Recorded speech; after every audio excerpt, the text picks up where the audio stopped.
ماہ محرم کی 10 تاریخ کو شہدائے کربلا کو خراج عقیدت پیش کیا گیا۔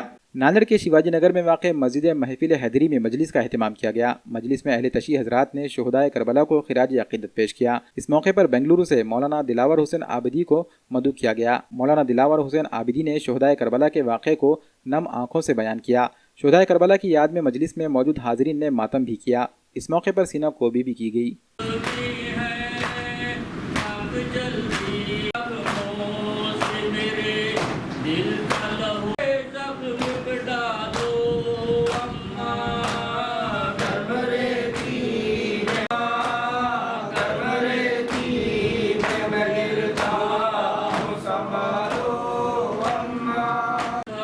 محفل حیدری ناندیڑ میں جو شیعہ جماعت کی طرف سے ایک سینٹر منعقد کیا گیا، اسلامک سینٹر، جس میں محرم کے 10 دن مجلسوں کا پروگرام انعقاد کیا گیا۔ آج محرم کا 10واں دن ہے، عاشورہ یعنی لاسٹ دن ہے، جس میں شہادتیں پیش کی گئی تھیں۔ عاشورہ کا مطلب یہ ہے کہ کربلا کے میدان میں حسین حق کی طرف سے تھا، یزید باطل کی طرف سے تھا۔ یزید اور حسین کے درمیان جنگ چلی۔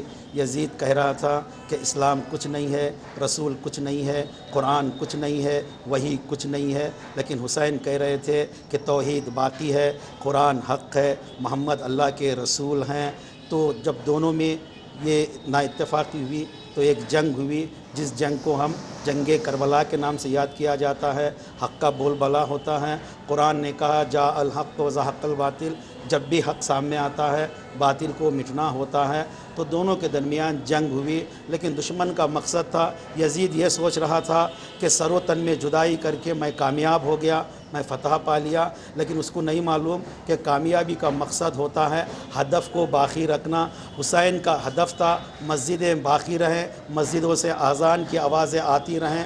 حسین کا مقصد تھا قرآن باقی رہے، حسین کا مقصد تھا لا الہ الا اللہ باقی رہے، حسین کا مقصد تھا اللہ اکبر باقی رہے، حسین کا مقصد تھا محمد الرسول اللہ باقی رہے۔ آج دنیا میں مسجدیں باقی ہیں، مسجدوں میں اذانیں ہوتی ہیں، آج دنیا میں اللہ اکبر باقی ہے، آج دنیا میں لا الہ الا اللہ باقی ہے، آج دنیا میں محمد الرسول اللہ باقی ہے، آج دنیا میں قرآن باقی ہے۔ تو گویا کہ امام حسین کامیاب ہو گئے، حق کامیاب ہو گیا، یزید مسمار ہو گیا، برباد ہو گیا۔